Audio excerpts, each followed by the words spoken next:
చంద్రబాబు నాయుడు గారు మొట్టమొదటిసారిగా ముఖ్యమంత్రి అయ్యి నిన్నటికి 30 సంవత్సరాలు పూర్తయిన సందర్భంగా రాష్ట్రంలో ఉన్న తెలుగుదేశం పార్టీ నాయకులు కానీ కార్యకర్తలు కానీ ఒక పక్కన సంబరాలు చేస్తుంటే మరో పక్కన ఒక సెక్షన్ ఆఫ్ మీడియా అందులో ముఖ్యంగా వైఎస్ఆర్సీపీతో జగన్మోహన్ రెడ్డి చేత స్థాపించబడిన సాక్షి ఛానల్ మాత్రం వెన్నుపోటుకు 30 ఏళ్ళు అంటూ ఒక ప్రచారం అయితే చేస్తుంది. అసలు దీన్ని ఎలా చూడాలంటారు? అందరికీ నమస్కారం. మీరు చెప్పినటువంటి ప్రశ్నకి సమాధానం చెప్పబోయే ముందు ఇవాళ రాష్ట్రంలో ప్రతి ఒక్కళ్ళు చెప్పేటువంటి మాట సాక్షి పేపర్లో ఒక్క డేటు తప్ప లేదా కోడిగుడ్ల రేట్లు తప్ప ఏది నిజం ఉండదు అనేది ఇవాళ రాష్ట్ర ప్రజలందరికీ తెలిసినటువంటి విషయం. మనం కూడా ఏదైతే సాక్షి టీవీ కావచ్చు, సాక్షి దినపత్రిక కావచ్చు, వీటిలో వచ్చేటువంటి వార్తల్ని ఈరోజు రాష్ట్ర ప్రజలు ఏ ఒక్కళ్ళు కూడా పరిగణలోకి తీసుకోరనేది ముందు ముఖ్య విషయం. ఇక ఏదైతే నిన్న చంద్రబాబు నాయుడు గారి 30 సంవత్సరాల ఏదైతే ముఖ్యమంత్రి ప్రస్థానం ప్రక్రియ ఉందో అది యావత్తు ఆంధ్రప్రదేశ్ మొత్తం పార్టీ శ్రేణులైతే పండగ సంబరాలు చేసుకోవటం. ఇక్కడ అదే కాదు, మీరు చూసుకోవచ్చు దేశాల్లో కూడా నిన్న చంద్రబాబు నాయుడు గారి యొక్క దక్షతని మరోసారి చాటుకుంటూ ఎక్కడెక్కడో మీరు చూడండి దాదాపు 30-40 కంట్రీల్లో కూడా ఆ యొక్క సంబరాలు చేసినటువంటి పరిస్థితి. నేను ఒకటే చెప్తా ఉన్నా, ఈ దేశంలో విదేశాల్లో కూడా అంతటి ప్రాముఖ్యత కలిగినటువంటి నాయకుడు ఎక్కడా లేడు. మరోపక్క ఎవరైతే చంద్రబాబు నాయుడు అనే పేరు వల్ల లబ్ధి పొంది ఉండారో వాళ్ళ చివరి టైం దాకా మర్చిపోనటువంటి ఒక గొప్ప రాజకీయ ఘనత చంద్రబాబు నాయుడు గారికి దక్కుతుంది. ఇవాళ వాడు వీడు ఇంకొకడు నోటికి వచ్చినట్టు మాట్లాడటం, ఇష్టం వచ్చినట్టు రాయటం, ఇష్టం వచ్చినట్టు తప్పుడు మాటలు పలకటం టీవీల్లో, అది చాలా నీచ సంస్కృతి. ఇవాళ రాష్ట్రంలో ఒక ముఖ్యమంత్రిగా మరి 30 సంవత్సరాలు పూర్తి చేసుకోగలిగినటువంటి నాయకుడు ఉన్నాడు అంటే అది తెలుగువారు చేసుకున్నటువంటి అదృష్టం. మరోపక్క తెలుగువారికి మనోధైర్యాన్ని చాటి చెప్పినటువంటి ఘనుడు చంద్రబాబు నాయుడు. ఇలా చంద్రబాబు నాయుడు అనే ఒక వ్యక్తి వల్ల ఈరోజు నేను ఇందాక చెప్పాను, దేశ విదేశాల్లో కూడా సంబరాలు ఎందుకు చేసుకున్నారయ్యా? ఆయనతో లబ్ధి పొందినటువంటి ఐటీ ఉద్యోగస్తులు కావచ్చు, డాక్టర్లు కావచ్చు, వారి ద్వారా లబ్ధి పొందినటువంటి వివిధ ఇంజనీర్లు అనేక మంది విదేశాలకు వెళ్ళి కూడా సెటిల్ అయిన తర్వాత కూడా ఇవాళ స్వదేశంలో ఆంధ్ర రాష్ట్రంలో వాళ్లకు లభించిన మద్దతును వాళ్ళు మర్చిపోరు లేరు. కాబట్టే ఆ విధంగా ఆయన యొక్క ఏదైతే నిన్నటికి 30 సంవత్సరాల కాలం పూర్తయిందో, మొదటిసారి ముఖ్యమంత్రిగా పదవి చేపట్టి అధ్యక్ష అని అసెంబ్లీలో తన వాణిని వినిపించినటువంటి మొదటి రోజుగా నిన్న 30 సంవత్సరాలు ఆ కార్యక్రమం అంతా ఆంధ్రప్రదేశ్ మొత్తం ఒక పండగ వాతావరణంలో ఉంటే ఈ యొక్క వైచీప్ గాళ్ళు ముఖ్యంగా వీళ్ళు చేస్తున్నటువంటి వెన్నుపోటుకి దినమా? వెన్నుపోటు అని దేన్ని అంటారా నాయన? మీకు తెలీదా? సొంత తల్లిని మరి పార్టీ అధ్యక్ష పదవి నుంచి తొలగించేయటం అదిరా వెన్నుపోటు అంటే. సొంత చెల్లి యొక్క ఆస్తులను లాక్కోవటం అదిరా వెన్నుపోటు అంటే. సొంత బాబాయిని గొడ్డలి వేటు దాన్నేమంటారా? దానికి సమాధానం చెప్పండి ఎవరైనా. ఆ ఈశ్వర్ గాడికి కూడా నేను ఒకటే చెప్పదలుచుకున్నా, ఏదో మరి పేటీఎం గాడిలాగా జీతం తీసుకుంటున్నాడు, మరి 4 డబ్బులు కల్పిస్తారనే ఒక ఉద్దేశంతోనే ఇటువంటి తప్పుడు మాటలు ప్రచారం చేస్తున్నాడు, చెప్తున్నారు.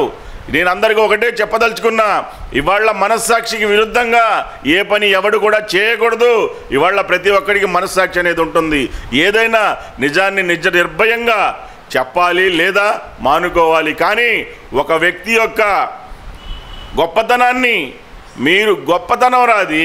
ఇవాళ ఆంధ్రప్రదేశ్లో 30 సంవత్సరాల కాలం ముఖ్యమంత్రిగా పదవి చేసి కొనసాగుతూ ఉన్నాడంటే అంతటి ఘనమైన వ్యక్తి. రేపటి రోజుని ఆయన ఇవాళ ఊహించగలిగేటువంటి జ్ఞాపక శక్తి ఆయనకు ఉన్నటువంటి దక్షత ఆయనకు ఉన్నటువంటి వైనాన్ని గమనించండి రా వెదవల్లారా. మీరు ఏదో మీడియా ముందు కూర్చొని 4 డబ్బులకో లేదా 4 మెప్పులకో మరి ఈ విధమైనటువంటి మాటలు మాట్లాడటం అనేది మీ యొక్క నీచ సంస్కృతికి నిదర్శనంగా భావిస్తారే తప్ప మీలాంటి వాళ్ళ మాటలు ఏ ఒక్కళ్ళు కూడా పరిగణలోకి తీసుకోరని చెప్పేసి హితవు పలుకుతా ఉన్నా. ఇదంతా ఒకెత్త అయితే కనుక ఏంటి కోటంరెడ్డి గారి ఇష్యూ చంపేస్తే కోట్లకు కోట్లే, నాకు ఎమ్మెల్యే సీటు హోమ్ మినిస్టర్ నేనే అంటున్నా లేడీ డాన్ అరుణ, ఏంటి ఈ 2 విషయాలు అసలుకి?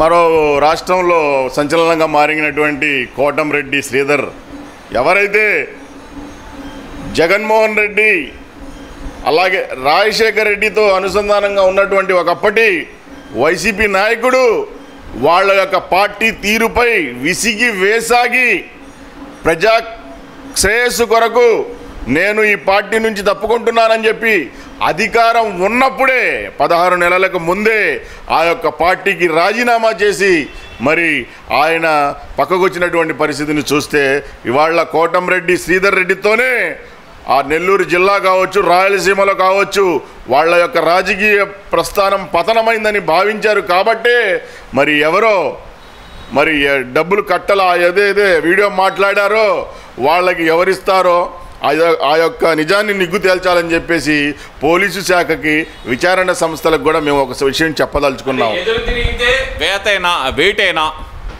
మరి మనం చూస్తూ ఉన్నాం కదా, మరి ఏదైతే 2018లో జరిగినటువంటి విషయం మీకు తెలిసిందే కదా.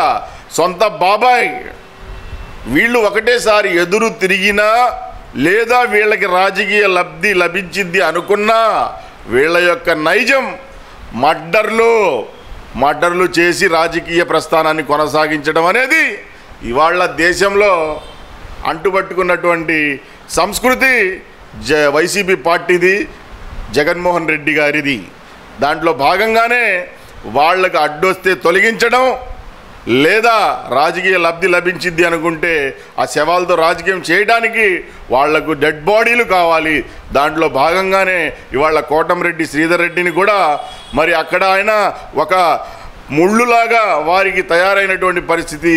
మరి ఆయన యొక్క తీరుని చూసి వీళ్ళు ముందుగా వీడిని ఏదైతే ఎన్నికలకు ఒక్కొక్కళ్ళని టార్గెట్ చేస్తూ ఇలాంటి వాళ్ళని వెళ్ళిపోవాలని చెప్పే ఉద్దేశంతోనే ఈ కుట్రలు పన్ని ఉంటారని చెప్పి మేము కూడా భావిస్తూ ఉన్నాం.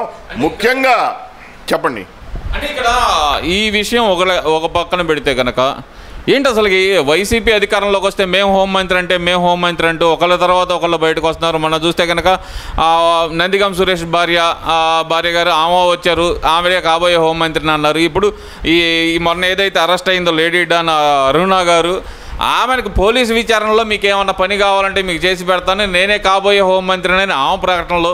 అంటే ఈ వైసీపీ పార్టీ అధికారంలోకి వస్తే ఎంతమంది హోమ్ మినిస్టర్లు ఉండబోతున్నారు అనుకోవాలంటారు? ఇవాళ ముందుగా ఎవరైతే ఆ కోరికలు కోరుతా ఉన్నారో నేను ఒక మాట చెప్పదలుచుకున్నా. జగన్మోహన్ రెడ్డి గతంలో 5 ఉప ముఖ్యమంత్రులు ఇచ్చాడు, వాళ్ళకు పదవులు మరి వాళ్ళకి పూర్తి అధికారాలు లేవు. మరోపక్క హోంమంత్రి ఏదైతే ఒక డెప్త్ ఏదో అంటారు చూసారా, మూగా చెవిటి వాళ్ళకి అన్నట్టుగా ఆ విధంగా చేశాడు. మరీ ముఖ్యంగా మీరు చెప్తున్నటువంటి ఈ మాట వైసీపీ అనే ఒక పార్టీ ఆంధ్రప్రదేశ్లో ఆవిర్భవించిన తర్వాత ఒక దరిద్రపు ప్రక్రియ మొదలైందని చెప్పేసి చెప్పాలి. ఎందుకంటే ఇవాళ ఎవడైనా ఒక ఎమ్మెల్యే కావాలనుకున్నా, ఒక మంత్రి కావాలనుకున్నా ప్రజా సేవ చేస్తూ ప్రజల మన్ననలు పొంది రాజకీయాల్లో కొనసాగితే వాళ్ళకి ఒక విలువ అనేది ఉంటుంది.